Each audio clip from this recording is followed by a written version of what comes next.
तो excuse me ma'am. हाँ बेटा बोलो। मैम जो फिर मैम इम्पोर्टेंट क्वेश्चन है मैम आप वही करा दो मैम, बाकी हम रीड कर लेंगे। बेटा मैं रीड तो करा रही हूँ तुमको, और याद करने के लिए आई विल टेल यू, ठीक है। तो I won't explain it much जो 1-1 मार्क्स वाले हैं, बट मैं उसको थोड़ा सा मार्क करवा दूंगी, ये वाला जरूर से आता है, ठीक है। और जो लॉन्ग आंसर याद करोगे वो भी आई विल टेल यू। तो जैसे आज ओके मैम। ने जो पीडीएफ भेजा है उसमें 6 क्वेश्चंस है, तो आई विल ट्राई कि 6 में से तुम्हें वो 6 के 6 करा दूं, और थोड़े से जो इंपॉर्टेंट है बस वो मार्क करा दूं। पहले चैप्टर का नाम सुनो, print culture and the modern world. तो बेटा चैप्टर से ही पूरा का टाइटल से ही, हेडिंग से ही हमें पूरा चैप्टर क्लियर हो जाता है। हम प्रिंट कल्चर की बात कर रहे हैं। तो बेटा प्रिंट कल्चर का मतलब हो गया, एक वो जमाना था जब प्रिंटिंग स्टार्ट हुई थी। तो उससे पहले क्या होता था, उससे पहले से मैन्यूस्क्रिप्ट्स हुआ करती थी। तो मैन्यूस्क्रिप्ट्स का मतलब हैंड रिटन पेपर्स होते थे, और वो बहुत बहुत बहुत लिमिटेड होते थे। तो बेटा कैसे इस चैप्टर में हम पढ़ेंगे किस तरीके से ये जो हमारे प्रिंटिंग है वो स्टार्ट हुआ। तो चैप्टर की शुरुआत, और देखो अब ये लास्ट चैप्टर है हिस्ट्री का, तो हम सारी चीजों को एक साथ लेके चलेंगे। जैसे हमने मेकिंग ऑफ ग्लोबल वर्ल्ड से शुरुआत किया, सिल्क रूट्स हुआ करते थे, उसी तरीके से यहां से हम स्टार्ट करेंगे। तो हम सबसे पहले बताएंगे दुनिया में पहली बार प्रिंटिंग जहां होती थी वो चाइना था, और चाइना में वुड ब्लॉक प्रिंटिंग होती थी। वुड ब्लॉक प्रिंटिंग को तुम इस तरीके से याद रख लो, जैसे बेटा हमारे यहाँ आजकल स्टैम्प्स होती हैं, तो वो ऐसी होती है, उसको लो लगाओ और फिर वो छप जाता है उस पे। ऐसी ही वुड ब्लॉक प्रिंटिंग होती थी, पर उसमें पेपर को वुड ब्लॉक के ऊपर ऐसे थोड़ा सा घिसना पड़ता था, और उसके बाद उसका मार्क एक तरफ आ जाया करता था। तो चाइना जो है उसमें ये प्रिंटिंग क्यों होती थी? तो चाइना में बेटा जो पैलेस था, जो किंग था, वहां पे जो ऑफिसर्स अपॉइंट होते थे उन्हें एग्जाम देना पड़ता था उस जमाने में भी। तो जैसे आप ये कह सकते हो बेटा कि हमारे यहाँ सिविल सर्विसेज एग्जाम्स होते हैं सरकारी नौकरी के लिए, वैसे ही चाइना में उस जमाने में सिविल सर्विस के एग्जाम होते थे। मतलब पैलेस में अगर आपको किंग के ऑफिसर बनना है तो आपको एग्जाम देना पड़ेगा, और इस एग्जाम की तैयारी के लिए किताबें छपती थी। और राजा जो होता था वो ही, चाइना का जो एम्परर होते थे वो ही सारी कॉस्ट बेटा किताबों को छापने की बियर करते थे, और फिर कैंडिडेट्स को दे दी जाती थी जो एग्जाम के लिए अपीयर होंगे, और वो उस किताब में से तैयारी कर लेते थे, और बेटा वो पास हो जाते थे तो फिर अपॉइंटमेंट मिल जाता था। तो ये था हमारे चाइना में वुड ब्लॉक प्रिंटिंग वाला कल्चर। तो सबसे पहले हमारे चैप्टर की शुरुआत होती ही वहां से है, जहां सबसे पहला पेपर और बेटा सबसे पहली प्रिंटिंग हुई। तो जो इस चैप्टर का फर्स्ट क्वेश्चन लिखा हुआ है, how China was the major producer of printed material. तो चाइना के पास में क्यों इतना प्रिंटेड मटेरियल होता था? For a very long time the imperial state, imperial का मतलब होता है बेटा the king in China was the major producer of printed material. ये 1 मार्क वाला क्वेश्चन है, कौन सा कंट्री था जो सबसे पहली बार बेटा इंपीरियल मटेरियल उसके यहाँ होता था? China possessed a huge bureaucratic system, क्योंकि चाइना के पास बेटा बहुत ही जबरदस्त ब्यूरोक्रेटिक सिस्टम था, ऑफिसर्स वाला सिस्टम था। इट रिक्रूटेड, रिक्रूटेड का मतलब गेव जॉब, इट्स पर्सनल, यहां पर्सनल का मतलब लिखो officers, through the civil services examination. तो चाइना का imperial palace civil service exam के थ्रू अपने ऑफिसर्स को जॉब देता था। Text books for this examination were printed in vast numbers, और बहुत सारी किताबें छपती थी इस एग्जाम के लिए। और कौन से कैसे छपती थी? वुड ब्लॉक प्रिंटिंग से। It was under the sponsorship of the imperial state, और बेटा ये सारा का सारा खर्चा इंपीरियल पैलेस उठाता था, मतलब स्पॉन्सरशिप का मतलब मनी वो ही देते थे किताबों को छापने का। From the 16th century, the number of candidates went up and that increased the volume of print. धीरे धीरे कैंडिडेट्स के नंबर बढ़ने लगे और प्रिंटिंग भी बढ़ने लगी। तो ये बेटा 1 मार्क वाला क्वेश्चन है, इसको आप कर लेना।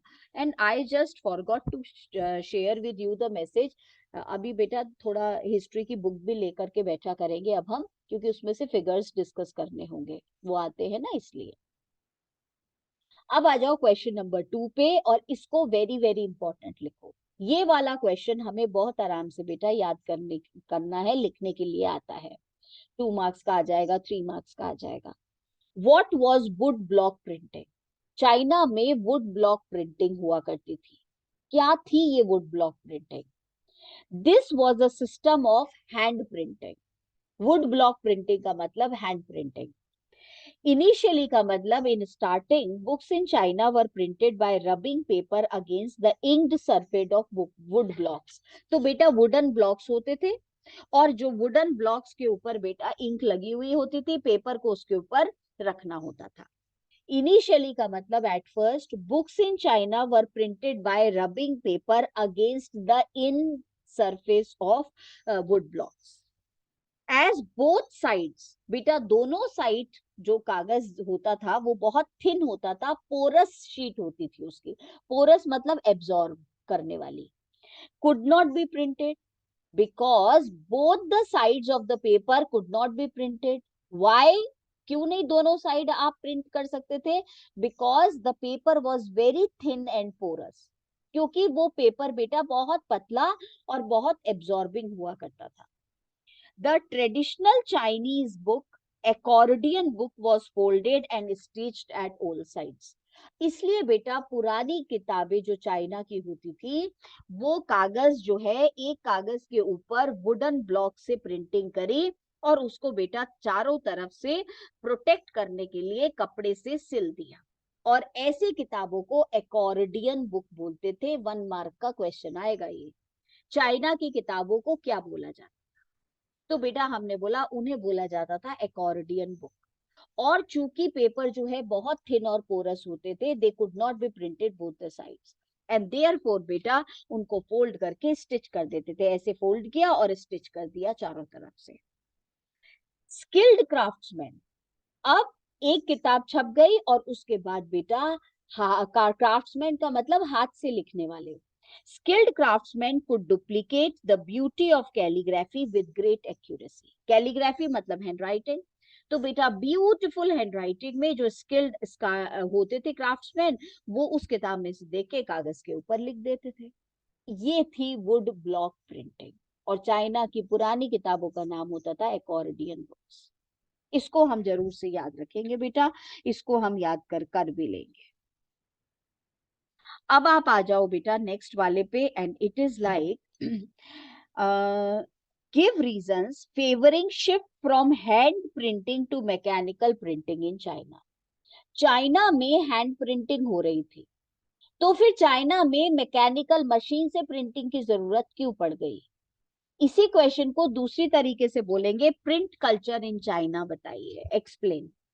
तो बेटा जब आप ये वाला आंसर लिखोगे, इसको सिर्फ पढ़ लो, समझ लो, और इसको याद नहीं करने की ऐसी जरूरत है, आता नहीं है ये।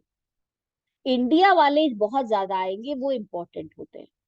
तो ये वाला क्वेश्चन इन्होंने जो हमें पूछा है वो ये पूछा है कि चाइना में लोगों को किताब और भी ज्यादा बेटा क्यों डिमांड होने लगी। तो ये आप आंसर पढ़ रहे हो, print culture in China. By the 16th century, urban culture bloomed in China. 16th century तक बेटा जो अर्बन कल्चर है वो आ गया, शहर बन गए चाइना में। Print was no longer use just by scholars and officials. अब बेटा प्रिंटेड किताबें जो है वो सिर्फ ऑफिसर्स नहीं पढ़ते हैं, स्कॉलर्स का मतलब लर्नेड पीपल, विद्वान भी नहीं पढ़ते हैं।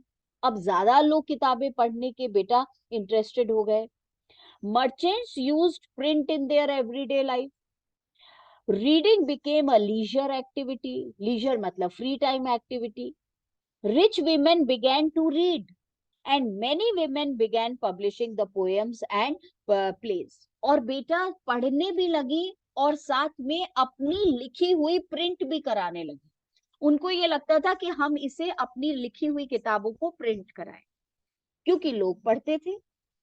बेटा wives of scholar officials published there works, और जो बेटा ऑफिसर्स थे उनकी वाइव्स अपनी लाइफ के बारे में लिखती थी बुक्स में।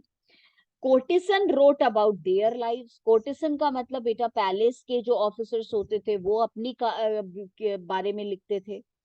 दिस न्यू रीडरशिप, और ये जो नए नए बेटा पढ़ने वाले लोग आने लगे, कौन सी किताबें प्रेफर करते थे पढ़ना? Fictional narratives. फिक्शनल नरेटिव्स मतलब stories, romantic place and autobiographies. और ये बेटा ये लोग पूछ लेते हैं किस टाइप की किताबें वो लोग पसंद करते थे, तो चाइना की बात कर रहे हो, ये वाली किताबें पसंद करते थे। This new readership needed a new technology to print. अब इतने सारे लोग पढ़ने वाले हो गए तो किताबों के लिए भी नई प्रिंटिंग होनी चाहिए बेटा। Western printing techniques and mechanical presses were imported in the late 19th century. बेटा कितना ही डिमांड बढ़ गई हो किताबों की, पर वुड ब्लॉक प्रिंटिंग होता रहा, उससे ज्यादा कोई प्रिंटिंग प्रेस बन ही नहीं पाई चाइना में। 19th सेंचुरी में जो मैकेनिकल प्रिंटिंग थी वो चाइना आई क्योंकि यूरोप में डेवलप हो गई। Western powers established there post in China, और बेटा जो यूरोपियन कंट्रीज थे जिन्होंने प्रिंटिंग प्रेस बनाई थी, उन्होंने अपनी प्रिंटिंग प्रेस का यूनिट चाइना में लगाया, और फिर उसे जो है वो बेटा किताबें पब्लिश होने लगी वहां पे। Shanghai became the hub of the new print culture. Important mark करो, चाइना का कौन सा शहर था जो हब बन गया प्रिंटिंग का? हब का मतलब main attraction, main activity centre. From hand printing, there was now a gradual shift to mechanical printing. और बेटा अब 19th सेंचुरी के बाद वुड ब्लॉक प्रिंटिंग से ये लोग मैकेनिकल प्रिंटिंग पर आ गए। तो ये आपने चाइना के बारे में पढ़ा। चाइना के बारे में 3 क्वेश्चंस हैं, जिसमें से वुड ब्लॉक प्रिंटिंग तो बहुत इंपॉर्टेंट है, बाकी आपने सब पढ़ लिए, एमसीक्यूज वाला है, आप वही कर लिए। अदर वेरी शॉर्ट पॉइंट्स जो आते हैं बेटा, अब चाइना से हम लोग जाएंगे जापान। तो जापान में वुड ब्लॉक प्रिंटिंग कैसे शुरू हुई? जापान में कौन सी पहली किताब थी जो कि बेटा प्रिंट हुई? Buddhist missionaries from China introduced hand printing technology into Japan. Buddhist missionaries गए बेटा, और आपको तो पता ही है सिल्क रूट आपने पढ़ा हुआ है ग्लोबल वर्ल्ड में। तो बेटा जो सिल्क रूट के थ्रू बुद्धिस्ट गए जापान, वो ये वुड ब्लॉक प्रिंटिंग लेके गए। वहां के लोगों को उन्होंने सिखाया। अराउंड एडी 768 एंड 770, तो इस टाइम में बेटा उन्होंने जो है अपना फर्स्ट सेंचुरी में जापान में किताब की इन्होंने भेज दी, तरीका कि कैसे प्रिंट होती है। जो ओल्डेस्ट जापानीज बुक थी उसका नाम था बुद्धिस्ट डायमंड सूत्र। बेटा 6 शीट्स ऑफ टेक्स्ट थी, 6 कागज थे उसमें, एंड वुड कट इलस्ट्रेशन, और बेटा वुड कट्स ही मतलब वुडन डिजाइन वाले ही उसमें डायग्राम्स भी बने हुए थे, डिजाइन्स भी बनी हुई थी, इलस्ट्रेशंस मतलब डिजाइन्स। और बेटा ये किताब 868 एडी में प्रिंट हुई। तो अब आप समझ लो, चाइना की पुरानी किताबों को एकॉर्डियन बोलते थे, और जापानीज की सबसे पुरानी किताब बेटा बुद्धिस्ट डायमंड सूत्र थी। अब ये करने के बाद में हम पहुंचेंगे यूरोप, और यूरोप में बेटा ये जो वुड ब्लॉक प्रिंटिंग पहुंची उसके बाद इतना चेंज आ गया, पूछिए मत। तो अब क्वेश्चन आता है, how did print technology come to Europe? Again this question does not come for long answers, again it is for short answers. And when I say short answers, उसका मतलब होता है एमसीक्यूज 1 मार्क के, 2 mark, 3 और 5 marks वाले question में से ये नहीं आता है, तो इसको भी हम वैसे ही पढ़ लेते हैं। तो यूरोप में प्रिंटिंग कैसे आई? यूरोप में प्रिंटिंग तो बाद में आई, पहले तो पेपर पहुंच गया, चाइना का पेपर, क्योंकि चाइना ही था जो पेपर यूज करता था। यूरोप में तो बेटा एनिमल के स्किन के ऊपर लिखा जाता था। तो देखो सबसे पहले तो चाइना से पेपर पहुंचा Europe. How did print technology come to Europe? In the 11th century, Chinese paper reached Europe via the Silk Route. Her trading बेटा सिल्क रूट के थ्रू होती थी, ये भी होती थी। पेपर, ये भी बेटा पेपर वहीं वहां पहुंच गया। और कब पहुंचा इसको भी मार्क कर लो, 11th सेंचुरी में। Paper made possible the production of manuscripts. अब यूरोप में जब 11th सेंचुरी में चाइना का कागज पहुंचा, तो यूरोप में बेटा वो लिखने वाला काम भी शुरू हो गया। मैन्यूस्क्रिप्ट मतलब हैंड रिटन पेपर्स बनने लगे बाय स्क्राइब्स। स्क्राइब्स का मतलब बेटा एक्सपर्ट्स इन हैंड राइटिंग। तो एक किताब छपती थी वुड ब्लॉक प्रिंटिंग से, और बेटा सॉरी, एक किताब बनती थी वेलम पे, एनिमल स्किन पे, और बाकी सब पेपर के ऊपर उसे हाथ से कॉपी कर लेते थे। अब सुनो, by 1295 Marco Polo, a great explorer, return to Italy after many years of exploration in China. और बेटा 1295 में मार्को पोलो जो थे वो इटली लेकर के गए वुड ब्लॉक प्रिंटिंग। तो दोनों में डिफरेंस याद रखना। चाइना का पेपर 11th सेंचुरी में पहुंचा, और 1295 में बेटा एक इटालियन था जिसका नाम था मार्को पोलो, एक्सप्लोरर था। वो बहुत साल चाइना में रहने के बाद इटली वापस लौट के आया। He brought wood block printing knowledge from China. Italians began producing books with wood blocks. इन्होंने भी बेटा wood block से प्रिंटिंग शुरू कर दी। And soon the technology spread to other parts of Europe. बाकी कंट्रीज वाले भी बेटा इस टेक्नोलॉजी को अडॉप्ट कर लिया। Luxury editions were still hand written on very expensive vellum meant for aristocratic circles. पर बेटा पेपर को जो राजा लोग होते थे उनकी फैमिलीज चीप समझती थी। तो राजा लोगों की जो फैमिलीज होती थी उसके लिए किताबें अभी भी एनिमल स्किन पे लिखी जाती थी। Luxury editions, rich editions were still hand written on very expensive vellum. Vellum बेटा animal skin, meant for aristocratic circles, जो कि बेटा राजा होते थे उनके लिए। और merchants and students bought the cheaper printed copies. वो बेटा पेपर पे जो लिखते थे वो उसको खरीदते थे क्योंकि वो थोड़ी सस्ती होती थी, एनिमल स्किन तो बहुत महंगी होती है। अब बेटा क्वेश्चन आ जाता है, question number 5, demand of books increased in Europe how. अब धीरे धीरे बेटा ये जो यूरोप है वहां पे डिमांड बढ़ने लगी किताबों की। कैसे? Again this we are doing for 1 mark. All over Europe, booksellers started exporting books. अब बेटा इटली के जो मार्को पोलो लेके आए, किताबें छपनी शुरू हुई सारे यूरोप में, अब उसकी डिमांड बढ़ गई। Book fairs were held at many places. और बेटा बहुत सारे बुक फेयर्स लगने लगे। बुक फेयर्स का मतलब जैसे हमारे यहाँ पुस्तक मेला लगता है वैसे। स्क्राइब्स, स्क्राइब्स का मतलब skilled hand writers were not only employed by wealthy patrons but also by booksellers. तो बेटा जो ये बुक सेलर्स होते थे, ये जो किताबें बेचते थे, उन्होंने भी अपने बेटा वो बैठा लिए स्क्राइब्स। ये सारे दिन बेटा बैठ करके हाथ से कॉपी डाउन करते थे, ठीक है, किताबों को। और बेटा साथ में जो रिच पीपल होते थे उनके तो पर्सनल स्क्राइब्स होते ही थे, वो तो बेटा लिखते ही थे सारे टाइम उनके लिए, क्योंकि वैसे तो किताबें मिलती नहीं थी। More than 50 scribes often worked for one bookseller. तो एक दुकानदार के पास कम से कम 50 स्क्राइब्स होते थे।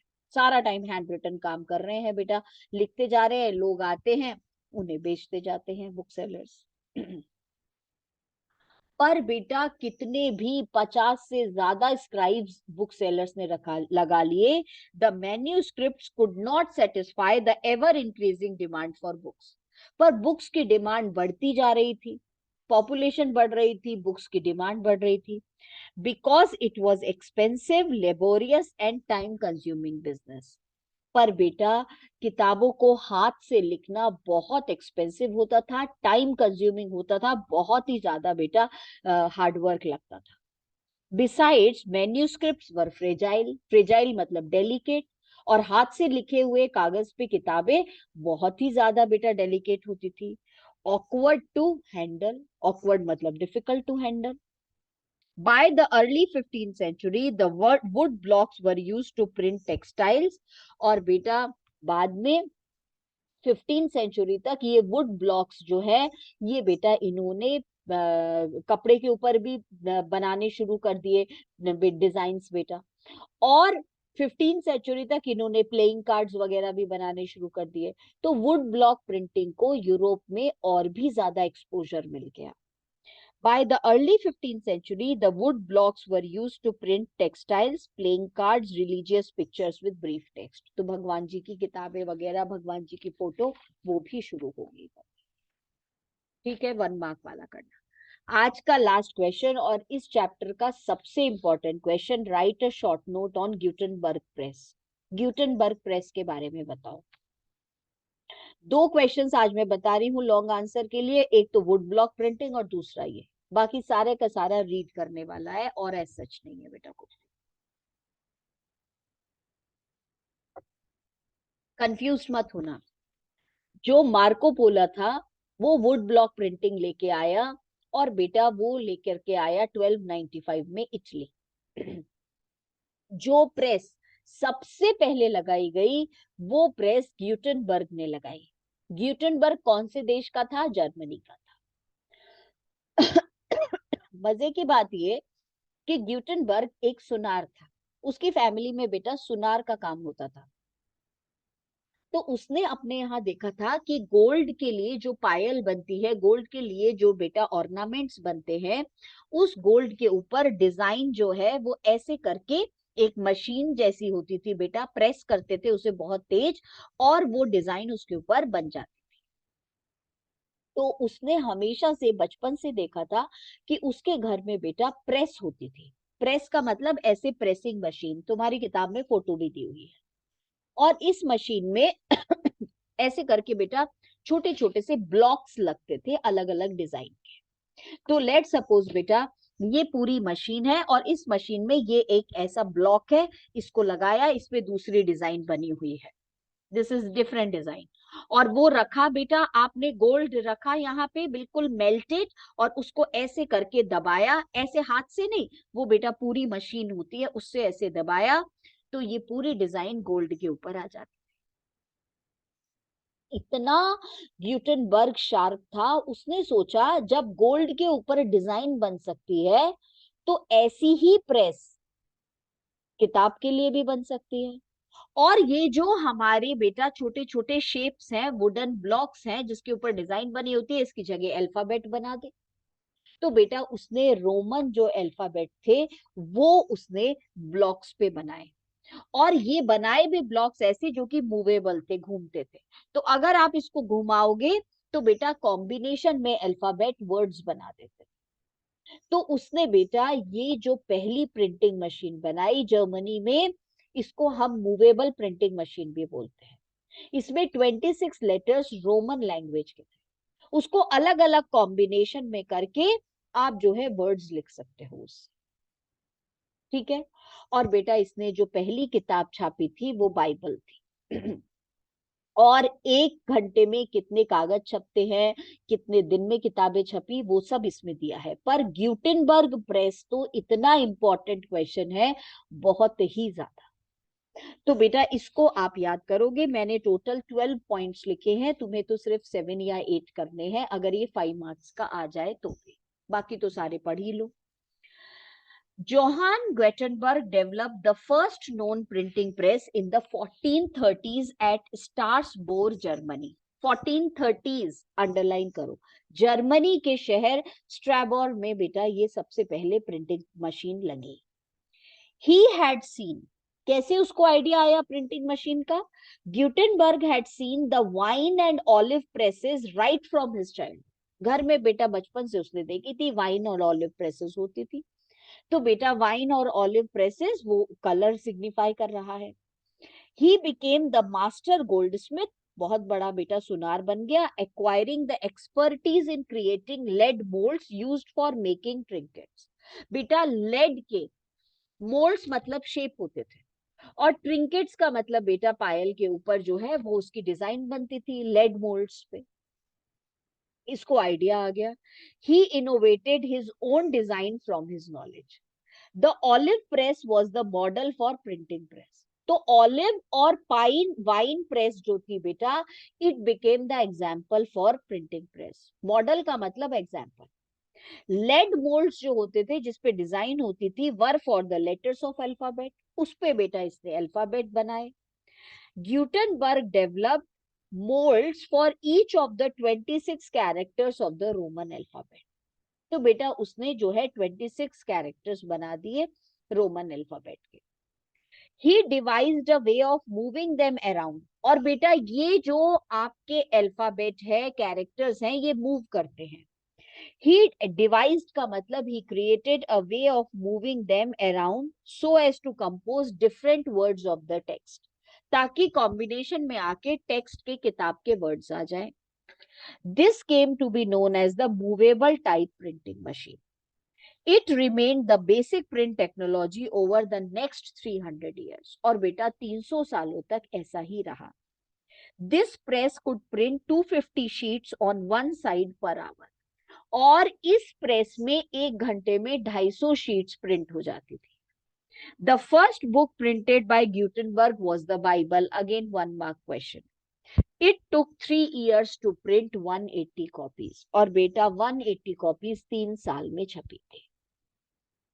तो आपकी मर्जी, पढ़ तो आप सारे ही आंसर्स रहे हो, पर ग्यूटेनबर्ग प्रेस के बेटा कोई भी आप 7-8 पॉइंट्स याद कर लेना तो आपका बढ़िया वाला आंसर बन जाएगा। ठीक है, और इसके बाद आगे बेटा फिर हमारा है ही क्लास ट्यूसडे को, तब हम आगे करेंगे।